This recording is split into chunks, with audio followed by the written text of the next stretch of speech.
द्वितीय परिच्छेद में प्रथम श्लोक के व्याख्या में अभय चंद्र सूरी समझा रहे हैं नित्य एकांत पक्ष में कार्य कारण भाव का अभाव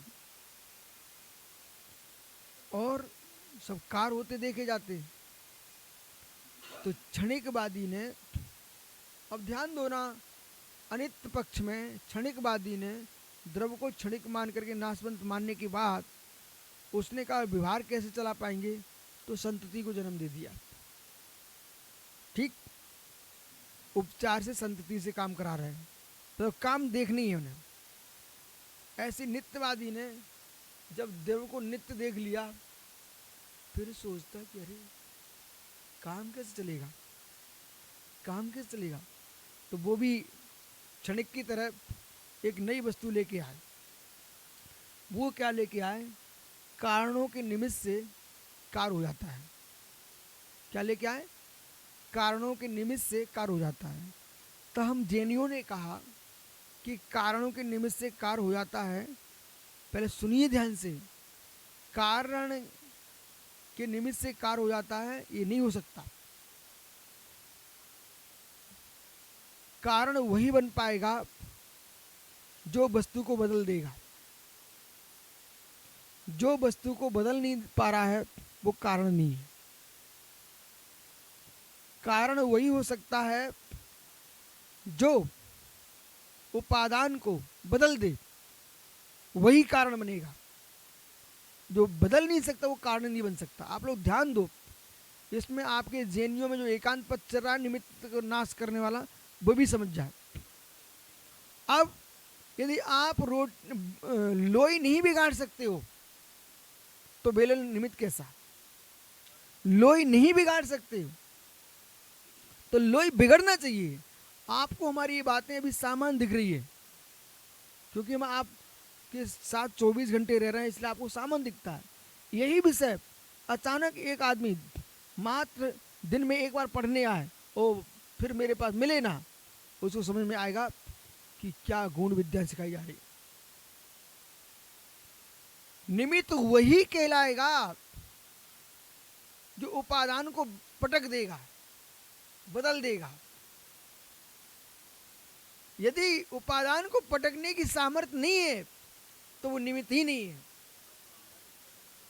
और उपादान वही है जो पटका जाए, जो बदला जाए। वो बदले ना, बदले बदले तभी तो उपादान का रूप कहलाएगा।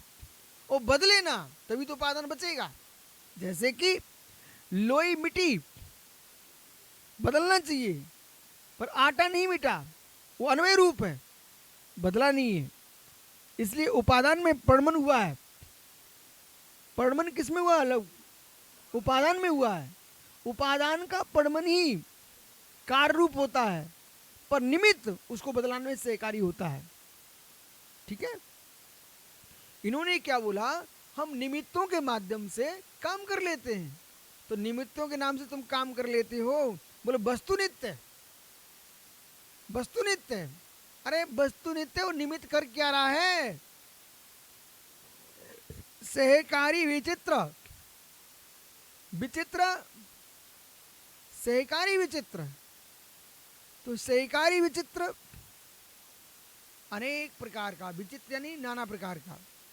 सहकारी विचित्र कार्य विचित्र मत, सहकारी विचित्रता कार्य की विचित्रता देखी जाती है, ऐसा सांख्य दर्शन ने कहा। तदपि अयुक्तम, उनका ऐसा कहना भी अयुक्त। बोला, समझ में आ गया, उनका ऐसा कहना भी अयुक्त है। मैं क्या बताऊं, हमारी इतनी गुण टीका इन्होंने लिखी है, एक एक पंक्ति में घंटों घंटों लग रहे हैं।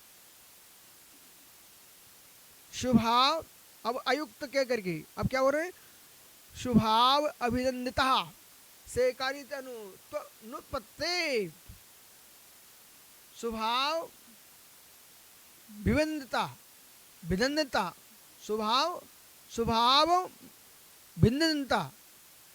तो स्वभाव में भेद करने, भिन्नता स्वभाव में भेद करने वाले नहीं है। जो स्वभाव में भेद ना कर सके, सहकारी अनुत्पत्ति। तो सहकारी कैसे?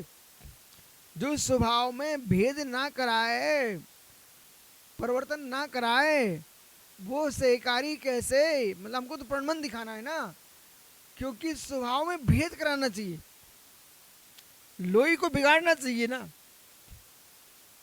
तब वो बेलन चौकी काम में आएगा। क्या रहस्य, ये गुण विद्या है, इसी से चरणान्योग पलता है। देखो निश्चय, अब तुम छोटे नहीं बचे, जब तक दुनिया से लड़कियों से दूर हो तब तक तुम अच्छे हो, और जिस दिन कोई लड़की चेहरे पर चढ़ गई, अभियान लगाओ, स्वभाव में भेद कर दिया, स्वभाव में भेद कर दिया, द्वंद खड़ा कर दिया, स्वभाव में भेद कर दिया है, हाँ, परिवर्तन कर दिया। अब जो ये मालूम एकांतिक जो निश्चयभाषी हैं, वे तत्व को नहीं समझ पा रहे। परमार्थ दृष्टि, व्यवहार दृष्टि दो अलग देखना चाहिए। स्वरूपता पर लक्ष्य, स्वरूपता पर लक्ष्य और रूप का लक्ष्य। रूप तो बदलता है, सूक्ष्म स्वरूप में जाओगे तो वही रहता है। इसलिए कल ब्रह्मदेव सूर्य ने एक नए शब्द का प्रयोग किया है, सूक्ष्म निश्चय, सूक्ष्म शुद्ध निश्चय नहीं, सूक्ष्म शुद्ध निश्चय नहीं। ये क्या है ना, जो कार्य आप करेंगे कुछ, वही तुम्हारे मुख से निकलेगा, वही बुद्धि में आएगा। दिन भर अध्ययन करोगे, दिन भर ज्ञान बखेरोगे, और दिन भर गप्पे करोगे तो गप्पे ही और बढ़ती आगे चली जाएंगी, गप्पे ही बखेरोगे। और फिर आदत में पड़ जाए ना, फिर उसको अपने मान सम्मान जैसे वो ध्यान नहीं रहता। अब तो मेरी आदत में आ चुका है, फिर लोग भी उसको खिलौना बना लेते हैं, लोग उसे खिलौना बना लेते हैं, पर अपने स्वभाव से बाहर चला गया, इसलिए वस्तु बन गया। ततः क्रम युगपद विधारणार्थ क्रिया विरोध सदैव सर्वथा नित्य पच्चेति तस्मात् सत्यमेव अर्थ।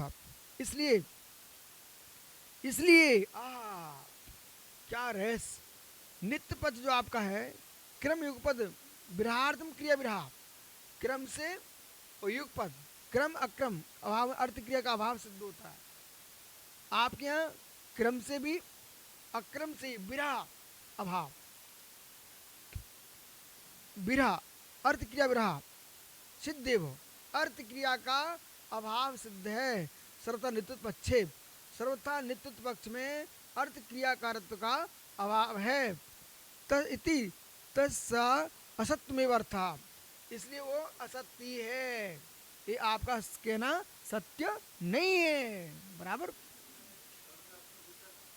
पर्याय क्रम से उत्पन्न हो रही है, गुण अक्रम से भावी है, और पर्याय क्रम भावी है। यहाँ दोनों ग्रहण कर लेना, ठीक है ना। और क्रम भावी ज्ञान, अक्रम भावी ज्ञान, पर्याय क्रम भावी और द्रव अपने आप में अक्रम भावी, ठीक है, ऐसे आपको ग्रहण करने हैं। लेकिन परिवर्तन दोनों में चल रहा है।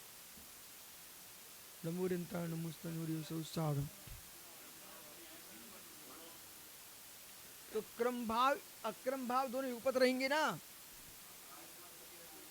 इधर देखो मेरी तरफ, राहुल तो गया भाई।